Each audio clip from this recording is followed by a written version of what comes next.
Welcome to Mr. Hutchings History, where the past comes alive. Let's dive into today's story.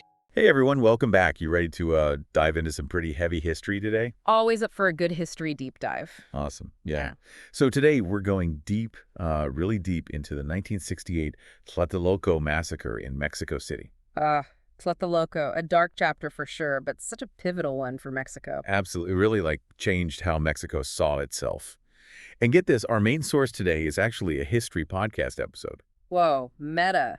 A deep dive within a deep dive. That's really cool. You know, using a podcast as source material, especially one that's focused on history, we're bound to get some really interesting perspectives. Right. And this episode really sets the scene well. Picture it. Mexico City, 1968, just 10 days before the Olympics. Wow, yeah. The world is about to see this modern Mexico. Exactly. And while the country's getting ready for this global spotlight, the government is brutally silencing student protests. Ugh. It's that clash of images that makes this so powerful, you know? You have Mexico trying to present itself as this stable nation, like, hey, we're forward-thinking, we're ready for the world stage. But then Tlatelolco happens, and bam, a very different picture emerges. Yeah. And the podcast does a great job of highlighting that contrast. It points out the huge difference between the official death toll, which was only 43. Only 43, yeah. Well, 43. And then you have all these eyewitness accounts claiming hundreds were killed. Hundreds, wow. It just makes you wonder, you know, what they were trying so hard to hide. It's like, why the discrepancy? The numbers themselves tell such a big story, don't they? Totally. It speaks volumes about how the government wanted to control the narrative. What were they so afraid of people finding out? Exactly. So, okay, let's unpack the massacre itself a bit. It all went down on October 2nd at Tlatelolco. It's this big plaza in Mexico City. Students were protesting, demanding change. And the government just unleashed this overwhelming force. Right. It was brutal. Now, there's this quote in the podcast that really stuck with me. It's from Carlos Fuentes, the Mexican writer. He called Tlatelolco the birth of a new Mexico. That's a powerful statement. Right. And it's interesting because obviously there wasn't an immediate political upheaval. I mean, the PRI, that's Mexico's long-ruling political party, they held on to power for decades after this. But Fuentes' quote gets at something deeper, right? This idea that something fundamental shifted in Mexico that day. Yeah, I see what you mean. What was broken beyond repair? What do you think? Well, okay. So think about the context. This is 1968, a time when all around the world, young people were pushing for change. Yeah. You had the civil rights movement in the U.S., protests against the Vietnam War. It was this global moment of questioning authority. Right. And in Mexico, the PRI had been in power for so long, it seemed untouchable. Right. Who would challenge them? Exactly. But Tlatelolco exposed this brutal side of their rule. I mean, think about it. They used this much force against their own people, their own students, no less. It shattered this image they'd carefully built, right? This idea of Mexico being stable and progressive. Totally. It's like this event ripped off a mask, revealing something way darker underneath. Yeah, and the podcast talks about how after the massacre, a lot of young Mexicans, especially those who had been hoping for reform, just felt completely disillusioned. Totally understandable. They'd bought into this idea of the system, of change from within, and bam, their hopes were met with violence, literally. And that experience, I mean, it's got to be so deeply disillusioning. Oh, absolutely. It can make you question everything, push you to, totally reject traditional politics. And that's where things start to get even more interesting, right? Because the podcast dives into this incredible counterculture that basically exploded in Mexico after Tlatelolco. And it wasn't just oh, let's copy the hippies in the U.S. or Europe. It was something uniquely Mexican. Oh, absolutely. It was this incredible blend. You have these global influences like rock music, Eastern spirituality, but then it was all mixed with this deep dive back into Mexico's own indigenous traditions. Wow. So they were rejecting the modern Mexico. The PRI was showcasing and trying to find something more authentic. Exactly. I think, it speaks to this needed to reclaim their own identity, to break free from that dominant culture that had just betrayed them so violently. To find something real, something that hadn't been corrupted. Yes. One specific example the podcast gives is the revival of interest in psychedelic mushrooms. Oh, wow. Yeah, and those have a long history in pre-colonial Mexican culture. Some people saw these mushrooms as a way to connect with a past that hadn't been tainted by colonialism or the PRI, a way to kind of heal from this trauma. It's like they were searching for an uncorrupted way of life. It makes so much sense. And music played a huge part in that too, right? Like, the podcast specifically mentions rock and roll. Oh, yeah. For Mexican youth, especially those who felt ignored by the PRI, rock music became this powerful way to express themselves, to rebel. Yeah. It was raw, it was loud, it gave a voice to their anger. Totally. And it was dangerous, right? Like, the podcast calls the Avándaro Rock Festival in 1971 Mexico's Woodstock. Avándaro, yeah. And that drew something like 250,000 people. That is massive. It's huge. So was this, like, truly Mexico's Woodstock, or was it something different, even more intense because of everything that had happened? That's a great question.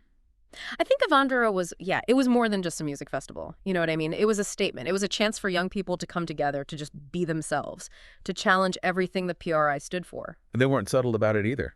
The podcast quotes one band as saying, rock isn't about peace and love, rock is about revolution. I mean, that's pretty direct, right? Right. That's not just kids being edgy. That's a threat. Did the PRI see these musicians as a legitimate threat? Oh, absolutely they did. The PRI saw rock music and that whole counterculture movement as a direct challenge to their control, like a virus. They tried everything, They tried to suppress it, to censor it, to make it seem like, oh, this is just a foreign thing. It's corrupting our youth. But it didn't work. The music, it just resonated too deeply. It was tapping into something powerful, something real. Yeah. So even though the PRI tried to, like, control things, this counterculture really took root. Right. It flourished. Okay. But let's circle back to the Tlatelolco Massacre itself for a second. Sure. The podcast claims the PRI spent decades covering it up. Yeah. How did they manage to do that for so long? It was a massive cover-up. They downplayed the violence, made the students look like the aggressors, and basically controlled all the information. It was systematic. It was like they were trying to make the whole event disappear, or at least make it less horrible so their reputation wouldn't be so tarnished. So how did the truth finally start to come out? It took a long time. It wasn't until the PRI finally lost power in 2000 that a full investigation could actually happen. And that's when everything changed, like opening a floodgate. Wow. So with the PRI out of power, people could finally talk freely about what happened at Tlatelolco. Yeah, they could finally tell their stories, their truth, without being afraid. It's amazing what a change in power can do, right? Oh, absolutely. It's like this event was a wound that had been, like, buried for all those years, and finally it could start to heal. Yeah, I like that analogy. But let's talk more about the long-term consequences of Tlatelolco. We've talked about the political shift, the counterculture, but it seems like it impacted Mexican society on so many other levels, too. Oh, yeah, for sure. It had a ripple effect. And the podcast breaks down the impact into three main areas: political transformation, cultural revolution, and historical memory. And they're all connected, like they all feed into each other. Okay. So we've touched on the political transformation, with the PRI finally losing power after so long. But was it really Tlatelolco that brought them down, or were there other things happening too? I think it'd be way too simple to say Tlatelolco single-handedly toppled the PRI. Yeah, there was probably more to it. Oh, definitely. Mexico was going through a lot at the time, right? There were economic crises, social inequality was getting worse, there was pressure from international organizations to, become more democratic. But Tlatelolco was a huge turning point, I think, like a crack in the foundation, So even though the PRI stayed in power for a while, that crack was always there, making them weaker. Exactly. And, we have to remember that Tlatelolco wasn't just this one-off thing. There were other times when the government had been really repressive, but this one, happening right before the Olympics in such a public and brutal way, it just changed everything. People couldn't ignore it. Right. It showed everyone the true face of the PRI, of the regime. It took away any illusion of democracy, of respect for human rights. It was like, okay, this is who they really are. Yeah. And it gave people who wanted a better Mexico, a more just and democratic Mexico, something to rally around. Like, they couldn't forget what had happened. It fueled their fight.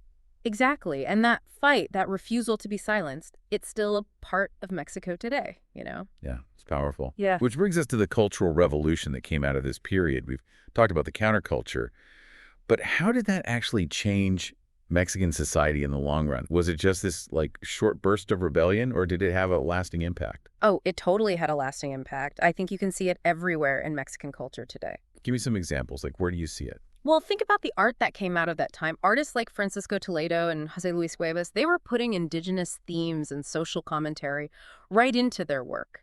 Like, they were reclaiming their heritage. They were challenging that Eurocentric way of thinking that had been so dominant in Mexican art for so long. So they were like rejecting those imposed values. Right. Going back to something more authentically Mexican. Yeah, exactly. And that same rebellious spirit found its way into music, too. Right, like rock and roll. Yeah, rock and folk music kept evolving, blending with traditional Mexican sounds, and you had these new genres emerging, like rock en español and banda. It wasn't just music for fun, it had a message. It was talking about what was happening in society and politics. It was reflecting the reality. Right. And literature, too. Oh, right. The podcast mentions some writers who were deeply affected by Tlatelolco. Yeah, and they wrote some incredible stuff. Writers like Elena Poniatowska and Carlos Monsiváis, they did this amazing job of documenting the events of 1968, giving a voice to the victims. And they challenged the official story, the one the PRI was trying to push. Their work kept the memory of Tlatelolco alive. Exactly. It's because of them that it wasn't forgotten. It's incredible, right? Like, one event sparked this whole cultural transformation. This whole generation was like, we're not going to be quiet anymore. We're going to take back our history, our culture, our voices. It's like this refusal to be silenced became part of their DNA. Powerful stuff. Okay. Which leads us to that final area of impact, historical memory. So how does Mexico remember and engage with Tlatelolco today? Is it something people talk about openly, or is it still kind of a sensitive topic? It's definitely still sensitive, for sure, but it's also something that Mexicans are really wrestling with. Like, October 2nd, the anniversary of the massacre, is now a day of remembrance, a day of protest. Every year, thousands of people go to Tlatelolco Plaza to honor the victims, to demand justice, to make sure it's never forgotten. Wow. So it's not just about like passively remembering, it's about actively engaging with the past. Yeah. It's about keeping the memory alive so that this kind of thing never happens again. It's about holding people accountable. But remembering can be painful too, especially for people who went through that trauma. How does Mexico balance the need to remember with the need to heal? That's a great question. It's a tough balance. There have been efforts to create spaces for healing and reconciliation. Like, there's the Memorial 68 Museum. It documents everything that happened in 1968 and after. It's a place where people can learn about the massacre, think about what it means, and maybe, hopefully, find some peace. So it's not just about remembering the victims, but also about acknowledging the trauma that people still carry. Exactly. It's about recognizing that healing takes time, that it's a process. But it also means understanding that facing the past, no matter how painful it is the only way to move forward. And what about the people who did this? Have they been held accountable? That's been a long and difficult road. Like, we talked about Luis Echeverria before, right? He was the Minister of the Interior during the massacre. He was actually charged with genocide, but he was acquitted because there wasn't enough evidence. So no one has been held legally responsible? Not officially, no. But that doesn't mean people have given up on justice. So what else has been done? Like, what other ways are people seeking justice? There have been truth commissions. Journalists and historians have investigated what happened. And the victims' families and human rights groups, they've never stopped fighting for the truth to come out and for those responsible to be held accountable. That's inspiring. It's been so many years, but they're still fighting. It shows how resilient people are. They believe that truth and justice are important no matter what. Yeah. You know, it's interesting, as we've been talking about all this, I keep thinking about how the things we're discussing, like fighting against authoritarianism, remembering history, these aren't just Mexican issues. They're happening everywhere. Oh, for sure. What happened in Mexico City in 1968 was a tragedy, but it's also a wake-up call. Like, it reminds us that the fight for democracy and human rights, it's never really over. Yeah. It's like Tlatelolco is this warning, right? Yeah. A reminder that we can't let power go unchecked. Right. We can't become complacent. We have to speak out against injustice, or these things happen again. We have to learn from the past. Exactly. You know, it's one thing to, like, analyze Tlatelolco from this historical perspective, but I think to really understand it, we need to hear from the people who are actually there. Absolutely. The human stories, those are what make history real, Totally. And the podcast we've been talking about, it does a great job of bringing those stories to life. Like, there's this one account from a student who was at the protest. It's, like, chilling. He talks about how everything was so chaotic, how the military just descended on the plaza. And then the gunfire? Yeah. Yeah. Sound of it echoing through the buildings. It's just, I can't even imagine. Yeah. They were just kids, a lot of them, just protesting for a better future and then violence. And this student, he talks about how everyone was trying to find cover. The people who were wounded, crying out. It's just a stark reminder that this wasn't some abstract political event. This was a tragedy for real people. And for the survivors, the trauma didn't just end when the shooting stopped, right? They lived with fear, with repression, knowing that the people who were responsible were still in power. Yeah, that's heavy. The podcast also tells the story of this mother who lost her son at Tlatelolco. And she spent the rest of her life trying to uncover the truth about what happened, demanding justice for her son, for everyone. It's amazing. Like, even after losing so much, she never gave up. It shows how strong people can be. It's inspiring. She refused to be silenced. It's a reminder that we have to keep telling these stories, keep the memory alive. Yeah, we can't let them be forgotten. It's striking, how even after all this time, people are still so affected by Tlatelolco.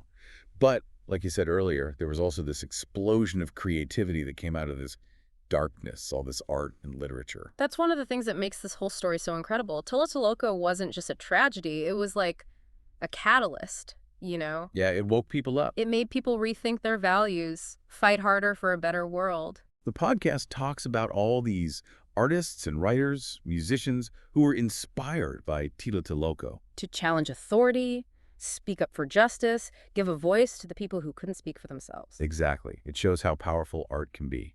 It can help people heal, remember, push for change. As we wrap up our deep dive into Tlatelolco, I can't help but think about how similar it is to, other social movements that have happened all over the world. Oh, totally. The fight for civil rights, for democracy, for freedom from oppression. Yeah. The themes of Tlatelolco, they're universal. Yeah. The fight for justice, for human dignity, it's a constant. We have to keep fighting, and we have to learn from what happened in the past. Absolutely.